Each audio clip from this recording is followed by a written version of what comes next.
Okay, so this literally just happened, and I'm still trying to process the whole thing because, honestly, I never thought my life would turn into one of those romance stories you hear about. But here we are. So, my name is Mason, and I'm 25 years old, living in this quiet little rental house on the edge of Bend, Oregon. It's one of those places where pine trees are everywhere, and the streets go completely silent after dark. I work at a bike repair shop downtown, and my life is pretty simple. I fix what's broken, and I go home, and that's pretty much it. I like the routine, honestly. No drama, no surprises, just me and my quiet little world. Across the street from me lives this woman named Julia. She moved in about 3 years ago, right around the time I did, and at first we were just those polite neighbors, you know. We'd wave while grabbing mail, maybe nod over the fence, and that was it. But then slowly, it turned into something a little more. She brought me cookies once, and they were still warm from the oven. I fixed her gutter during a storm, and she paid me with cold beer and this quiet thank you that stuck with me way longer than it should have. Julia is older than me. She's in her mid-30s, I think. Tall with dark hair that's usually tied back, and these green eyes that make you pause when she laughs. She works from home doing interior design, and she's always so calm and collected. The kind of woman who just seems like she has everything figured out and doesn't need anyone for anything. Until last night. So I'm sitting in my living room watching TV and eating pizza straight out of the box, like the classy guy I am when I hear this knock on my door. But it wasn't a normal knock. It was sharp and fast, like someone needed an answer right away. Not the casual tap you give when a package gets mixed up. This was urgent. I opened the door, and there she was. Julia standing on my porch in a black dress with her hair pulled tight and her eyes wide in a way I had never seen before. She looked stressed. Actually, stressed is not even the right word. She looked desperate. "Mason," she said, and her voice was low and tense. "I need to ask you something." I just stood there for a second, because this was so out of character for her. Julia doesn't do desperate. Julia doesn't show up at your door looking like the world is ending. But here she was, and I could tell whatever she was about to say was serious. "Come in," I said, stepping aside. She walked into my living room and looked around like she had never been there before, even though she had been inside twice. She stood in the middle of the room and took this deep breath like she was about to jump off a cliff. "I need a boyfriend," she said. "Just for this weekend." I laughed. I couldn't help it. It sounded completely insane. But she didn't laugh back. She just stood there staring at me with those green eyes, and I realized she was dead serious. "I need you to pretend," she said quickly. "I have to meet my parents this weekend. They think I'm dating someone, and now they want to meet him, and I don't have anyone, and I need you to come with me and pretend to be my boyfriend." The room went completely quiet. I could hear the TV still playing in the background, but everything else just stopped. "You want me?" I said slowly. "To be your fake boyfriend?" "Yes." I stared at her, trying to figure out if this was some kind of joke. "I fix bikes. I eat frozen pizza out of the box. I don't do family dinners, or meet parents, or answer serious questions about my future." She knew that. "I trust you," she said quickly, like she could read my mind. "And I don't trust many people, Mason. Please, it's just 3 days. I'll cover everything. I just need someone they'll believe." She pulled 2 bus tickets out of her purse and held them out to me. Bend to Ashland, Friday to Sunday. I looked at the tickets, then at her face, and I could see it. That confidence she always carried was cracked just enough for me to see how tired she was underneath. How scared. And I don't know why I said yes. Maybe it was because she trusted me. Maybe it was because I had been wanting an excuse to spend more time with her and didn't know how to ask. Maybe I'm just an idiot. "All right," I said. But I'm not sleeping on the sofa." She blinked, and then she laughed. A real laugh. The tension left her shoulders like she had been holding it for weeks. "Deal," she said.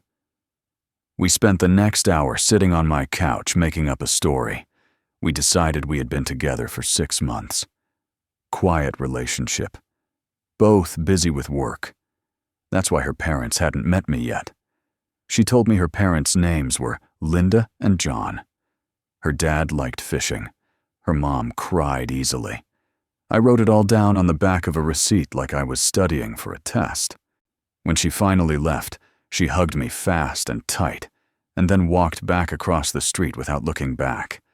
I stood there in my doorway holding those bus tickets, wondering what the hell I had just agreed to. The bus ride south felt longer than it should have. Julia sat by the window twisting this silver ring on her finger, and I could tell she was rehearsing things in her head. I pretended to read, but I kept watching her reflection in the glass. "You okay?" I asked.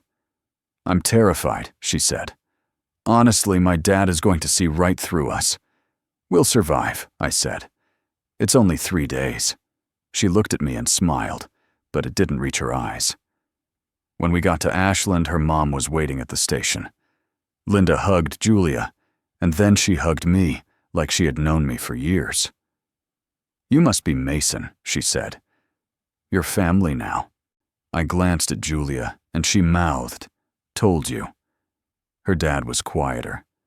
John shook my hand and studied me like he was trying to read a manual without the cover. He didn't say much, but his eyes said everything. He was watching, evaluating, deciding if I was good enough. Dinner that night was loud and warm. Roast chicken and stories and questions. When John asked about my job, I told the truth. I fix bikes. I like working with my hands. I like when things that are broken start working again. Julia laughed at something I said, and the whole table seemed to relax.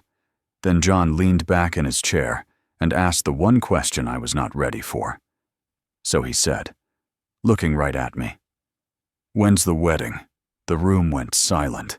Linda covered her mouth. Julia froze and stared at her plate. I felt my heart kick hard in my chest, but I didn't panic. I looked at John and smiled, the calmest smile I could manage. "We're not rushing," I said. "We're just figuring out what fits." John studied me for a long moment. Then he nodded once and went back to eating, like he had only asked about the weather. Linda wiped her eyes and started talking about dessert. Julia let out a breath she had been holding all night. After dinner, Julia and I did the dishes together. The kitchen was small and warm and quiet compared to the dining room. The sink was full, and the radio hummed low in the background. "I'm sorry," she said, handing me a plate. "He never asked that so fast." "It's fine," I said. I didn't run. She looked at me then. Really looked.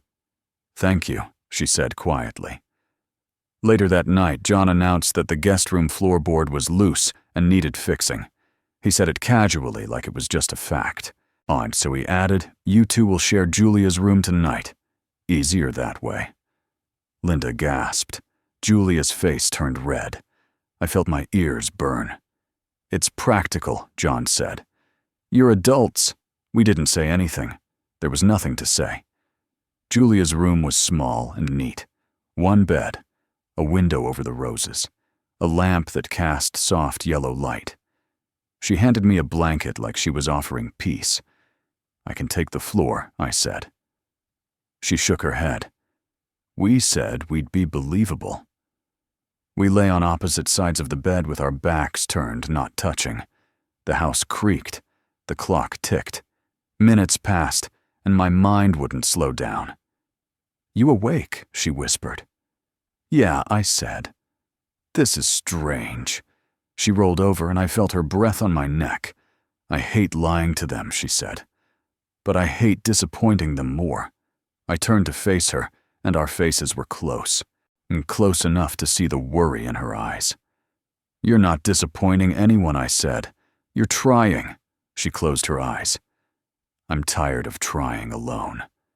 I reached out without thinking and brushed a strand of hair from her face. She didn't move away. We fell asleep like that, facing each other. No lines crossed. Just quiet. Morning came with the smell of coffee and bacon drifting through the house. I woke up first, and for a second, I forgot where I was. Then I saw Julia next to me, still asleep with her hair spread across the pillow, and everything from the night before came rushing back. We walked into the kitchen together, and Linda smiled like Christmas had arrived early. "Sleep well?" she asked. Julia's hand found mine under the table, and I felt my heart jump. "Best in years," I said. J. John just nodded and went back to his coffee, but I saw the smallest smile at the corner of his mouth. We spent the day at the town fair. There were booths everywhere and music playing and kids running around with sticky hands. Julia slipped her arm through mine without asking. For show, she whispered, but she didn't let go even when no one was watching. At the Ferris wheel, we stopped at the top, and the whole town spread out below us. She leaned into my shoulder, and I could smell her shampoo. "This is nice," she said quietly. "It is," I said, and I meant it. Later, John pulled me aside near the livestock pens. He didn't raise his voice. He didn't threaten. He just looked at me with those serious eyes. "She doesn't bring people home," he said. "Not anymore." "I know," I said. "I'm watching," he said, "because she matters." I know, I said again, and I really meant it. That night we shared the bed again, but this time there was no pretending. We talked in low voices about childhood and mistakes and plans we never followed. She told me she wanted roots. I told her I liked fixing things that stayed fixed. She looked at me in the dark. "What do you want, Mason?" I thought about it. "I want what's real." She leaned closer, and our foreheads touched. We didn't rush. We didn't need to. The kiss happened like it had been waiting for us to stop thinking. Soft and sure and right. When we pulled back, she smiled like something heavy had finally lifted. The next morning, the house felt different. Lighter. We helped in the garden and laughed and walked to the creek and took off our shoes. She splashed me. I splashed back. We lay in the grass, wet and breathless, staring at the sky. "But stay with me," she said quietly. Not a question. A hope. "Yes," I said.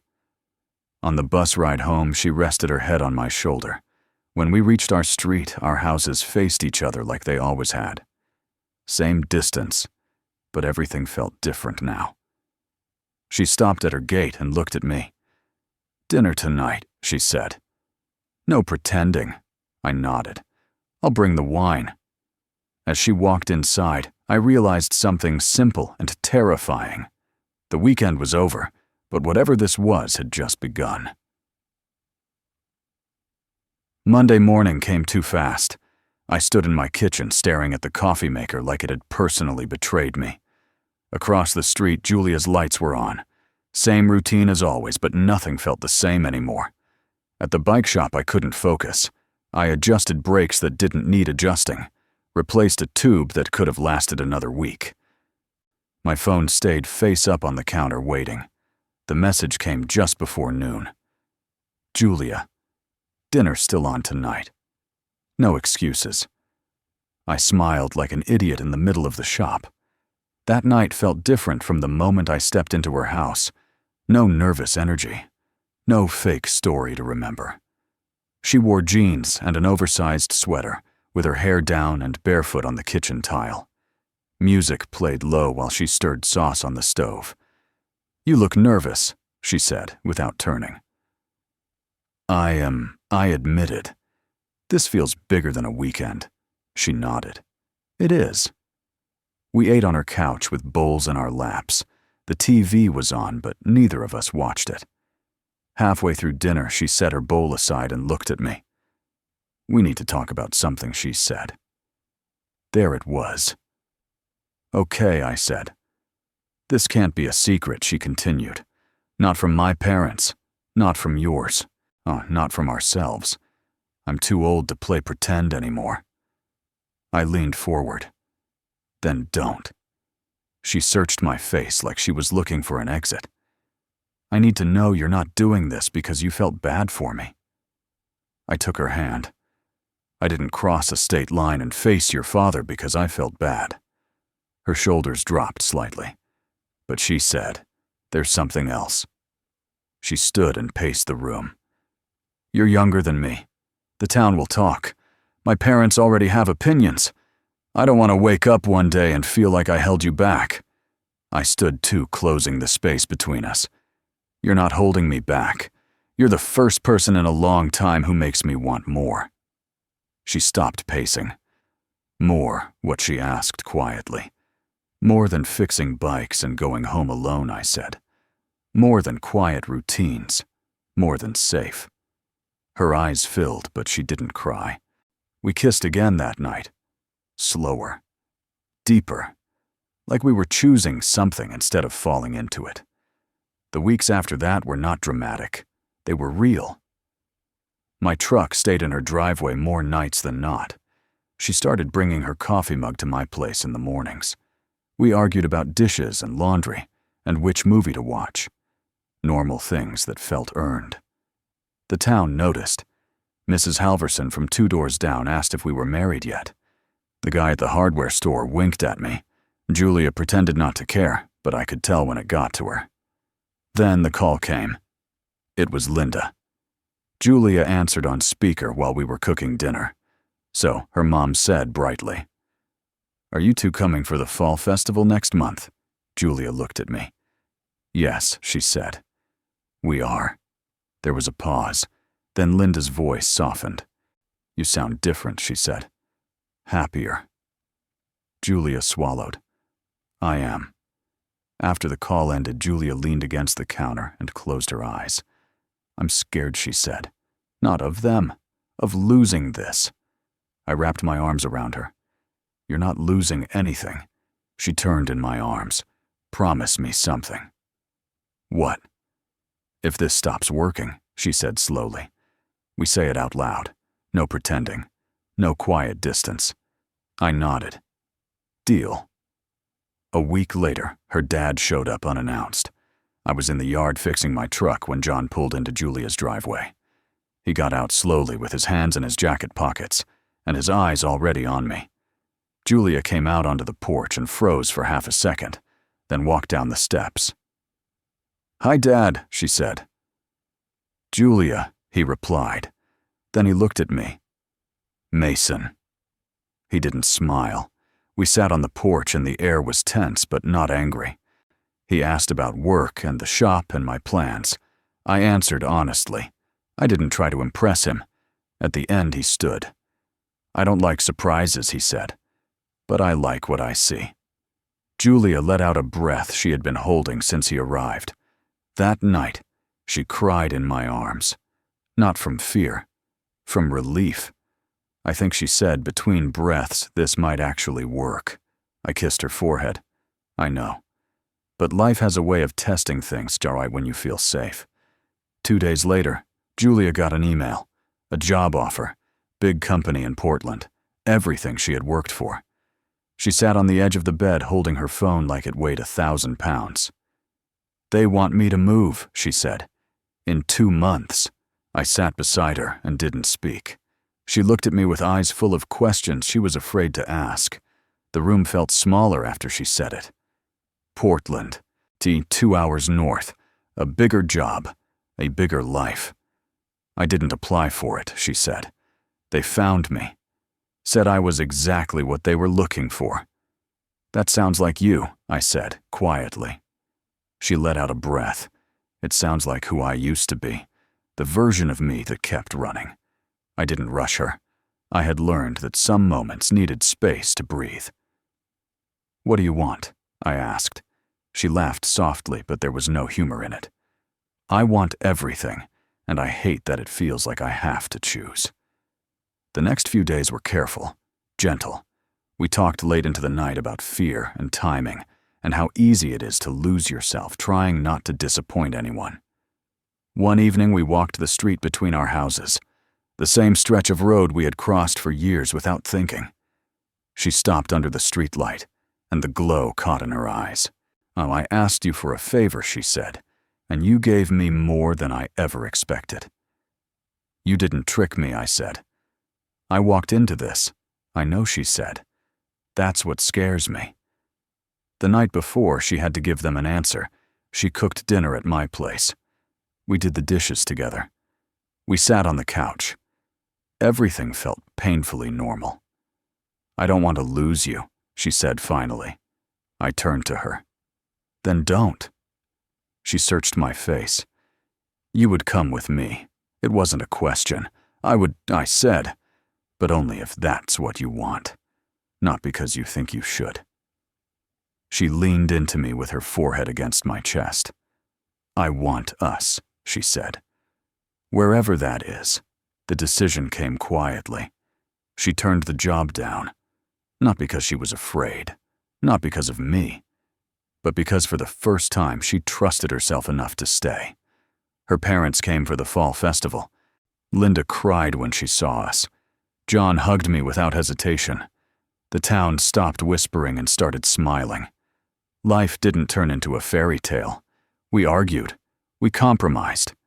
We learned how to choose each other on ordinary days. She kept designing rooms. I kept fixing bikes. But now at the end of the day, we crossed the street together. Sometimes I think about that first night. The knock, the desperate favor, the joke I made to hide my nerves. Not sleeping on the sofa right. She brings it up sometimes when we're lying in bed with the window open and summer air drifting in. "You know," she says, smiling into my shoulder. "I only asked you because I trusted you." I kiss her hair. "You didn't need a boyfriend." She looks up at me. "No," she says. "I needed you." And somehow pretending for a weekend turned into staying for real. Not because we planned it, but because when the pretending stopped, neither of us wanted to walk away.